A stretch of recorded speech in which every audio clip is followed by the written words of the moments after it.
الشيطان الرجيم بسم الله الرحمن الرحيم إن الذين يتلون كتاب الله وأقاموا الصلاة وأنفقوا مما رزقناهم سرا وعلانية يرجون تجارة لن تبور يوفينهم أجورهم ويزيدهم من فضله إنه غفور شكور صدق الله العظيم. د رمضان په حواله باندې د روزي په میاشت کې د مختلفو معمولاتو د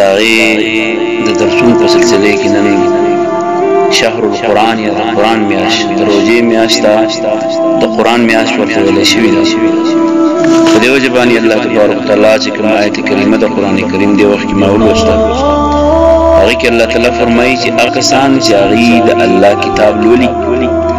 منځونه کوي او چې سمې ولا ورکړي د هغې نه خرڅ کوي پټي او که ښکاره یي داسې خلک تمه لرلی شي چې دې تجارت وکړو عمل یې نیک وکړو د هغې بدله به ورته میلاویږي الله به ورله پوره اجر ورکوي او د خپل طرف نه به ورله زیات هم ورکوي ځکه چې الله تعالی د ګناهونو بخښونکی هم دی خو چې کوم خلک د نیکۍ په اخلاص په بنیاد نیکي کوي نو د هغې قدر کوونکی هم دی. حضرت عثمان ابن عفان رضی الله عنه یو حدیث روایت دی هغې کې فرمایي چې رسول الله صلی الله علیه وسلم فرمایلي چې په تاسو کې ښه سړی هغه دی چې په خپله باندې قرآن زده کړي او نورو خلکو ته یې وښایي. د دې په شان د حضرت عایشې رضی الله عنها او دغه شان د هغې د پلار حضرت ابوبکر صدیق رضی الله عنه یو بل حدیث روایت دی چې په هغې کې رسول الله صلی الله علیه وسلم فرمایي چې کوم سړی په قرآن کریم لوستو کې تکړه دی او دې د هغې په یادو باندې یا د قرآن کریم نه مخامخ لوست ښه کولی شي یعنې د هغې الفاظ صحیح ویلی شي د هغې په مفهوم باندې پوهېږي او د هغې سره بیا په هغې باندې عمل کوي. رسول الله صلی الله علیه وسلم فرمایي چې د قیامت ورځ شي نو دا به د هغې ملایکو سره یو ځای ګرځي د هغې په شانې به کوم چې د الله په نزد باندې عزتمن خلک دي عزتمن ملایک یعنې ټول ملایک عزتمن دي خو کوم د الله تعالی مقرب ملایک دي د هغې سره هغې په شان او کوم سړی چې قرآن لولي په قرآن کې تکړه نه وي که نن ما صحیح علوم کې یو کشر کېناست نو هغه ما ته یو آیت راډوی په وخت چې دا آیت څنګه لوستی کېږي نو ما ورته ته څنګه ویل ما ته خلک وایي چې داسې دی خو زه ګرځې داسې الله اله ویل زه وایم چې ان لا اله الا الله ویل خلک راته وایي چې ته ان به پکې نه وی الله اله الا الله نو ما ویل خلک هم ټیک ویل کم ټیک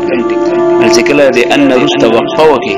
نو ان وایل چې وقفه نه کوي نو الله وایل دواړه ټیک وایي هغې هم ټیک وایي او ته هم ټیک نو خوشحاله شو چې دا ما خبره هم ټیک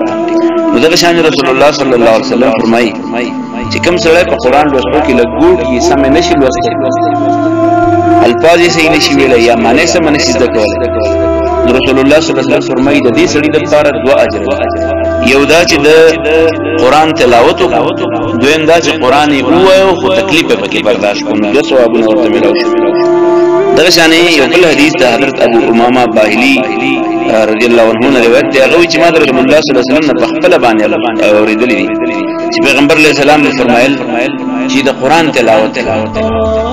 د قرآن تلاوت کوي لکه چې د قیامت ورځ شي نو دا قرآن او دا روژه به را روان وي او دا به د الله مخې ته د خپل منونکي دپاره د خپل کوونکي دپاره به سفارش کوي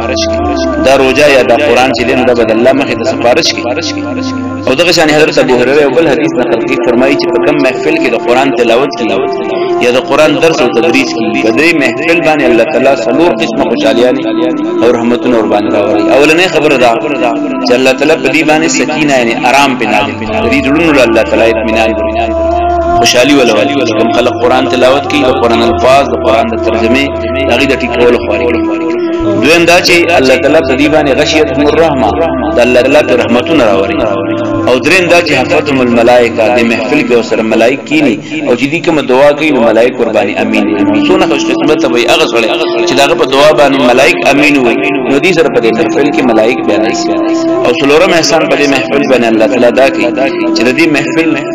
ناس خلک چې دي نو دې الله تعالی په خاص بندګانو کې ذکرهم الله من عنده د خاص خلقو نه ولي په دې وجه باندې خدای مبخا دا هغه آیتونه او هغه حدیث ما ستاسو مخکې درې څلور لوستل چې په دې کې دا د الله تعالی د کلام یعنې د قرآن کریم آیتونه دي او دا د نبي صلی الله علیه وسلم سنت دا موږ او تاسو په دې باندې تیزی چې تاسو قرآن په خپل باندې ووایئ زده هم کړئ او په دې قرآن باندې عمل هم وکړئ چې په قرآن باندې عمل کول چې دی نو دا د فتنو نه سړی وباسي په دې قرآن کې د پخوانو خلکو کیسې دي او په دې کې د راتلونکو خلکو د پاره پیشنګویانې دي په دې قرآن کې د فیصلو د اختلافي مسایلو فیصلې دي او دا ټول دې نه ګورئ چا چې قرآن پرېښودو په دې وجه باندې چې د ظالم د یېرې نه پرېښودو الله تعالی به د ظالم د یېرې په دې په خپله باندې دی وچتوي او چا چې د الله تعالی د دې کلام نه علاوه ځان له بل څه کې هدایت غوښتلو او د الله د کلام په دې د نور شیزونو نه ځان له هدایت غوښتلو نو رسول الله صلی الله علیه وسلم فرمایي چې الله به دلیل الله به گمراهي او دا قرآن چې دی نو پیغمبر علیه السلام وایي دا قرآن چې دی د الله تعالی رسي قرآن کې الله تعالی وایي چې د الله رسي مضبوطه ونیسئ نو قرآن د الله تعالی رسي او دا قرآن چې دی نو څنګه چې سبحان الله الحمدلله موږ وایو دا ذکر نو قرآن د ټولو نه بهترین ذکر دی د قرآن تلاوت کو دا بهترین ذکر دی او موږ وایو خدای نه غلار راته وخی دا قرآن نه غلار ده موږ وایو چې یاره زموږ د خواهش په دې باندې موږ په نه غلار روان څه تکاږه نشو نو په قرآن باندې سړی په نه غلار باندې یې د کوګوال نظام بچتا دا داسې القرآن د قرآن داسې کتاب دی چې کله د دې تلاوت کې د دې الفاظ وي د دې په مفهوم باندې ځان پوهه کې نو بیا جبه به نه خوري جبه به نه وایي بنا جبه به ټیک خبرې او دغه شانې علما چې دي د قرآن د الفاظ د وینا نه مړیږي نه هر کال چې قرآن عالم قرآن درس کوي نو هغه نوی کال له زوړ کال په نسبت باندې هغه نور ډېر خوند کوي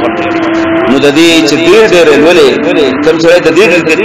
تلاوت کوي نو د زړه زړیږي نه دي او دغه شانې د قرآن چې کوم خوند هغه ختميږي چا چې د قرآن خبرې وکړي د ټیک خبرې وکړي او چا چې په قرآن باندې عمل وکړو نو ته به اجر ملاويږي او چا چې په فیصله وکړه نو ټیک کار وکړي او چا چې دې قرآن طرف خلق راوبلل نو هغه چې کوم دینو او د قرآن ذکر په خپل باندې وکړو نور خلقو ته ویلا او د قرآن د الفاظ تلاوت وکاو فکر یې پکې کاو سوچ یې کاو نو د دې خلقو دا هغه ایک نمبر خلق دی چې د دې متعلق د رسول الله صلی الله علیه وسلم هغه وینا چې مخکې ذکر شو چې دا د قیامت پر ورځ باندې د الله تعالی د خاص بندگانو په دغه په دې وجه باندې فکر دې چې موږ تاسو خپل بچو ته د قرآن تعلیم ورکړو په دې روزي موږ ذکر د روزي کوو په روزي کې کم از کم چې خپل کشران د قرآن سره دي تاسو وکړه چې د خپل جماعت تذکره وکړي خپل جماعت کې څونه خلک مازه خلکو جماعتونه پروژه کې آباد شي زمونږ د علاقې جماعتونه چې د پروژه کې شول نن ما علوم کې کته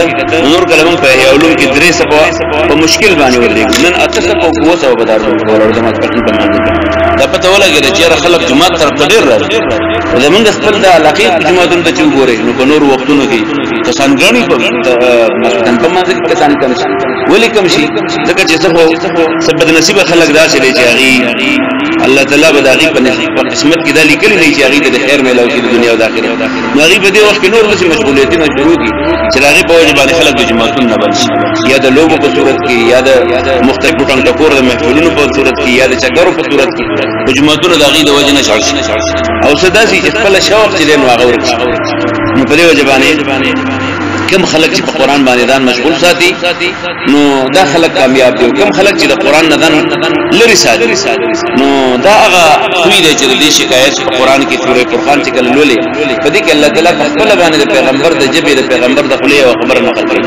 وې قرآن کې الله تبارک تعالی فرمایي پیغمبر وې چې یا رب ان قوم اتخذوا هذا القرآن مهجورا پیغمبر علیه السلام لا شکایت نه دی کړی او پیغمبر علیہ السلام د باندې حال چې په دې وخت کې دا شکایت او په خپل دور کې چې کله هغه دعوت او تبلیغ کار کاو نو هم هغه وخت کې خلکو د قرآن نشر نه کول نو الله تبارک تعالی فرمایي چې پیغمبر وایي چې یا رب ان قوم اتخذوا هذا القرآن مهجورا یا الله دماغ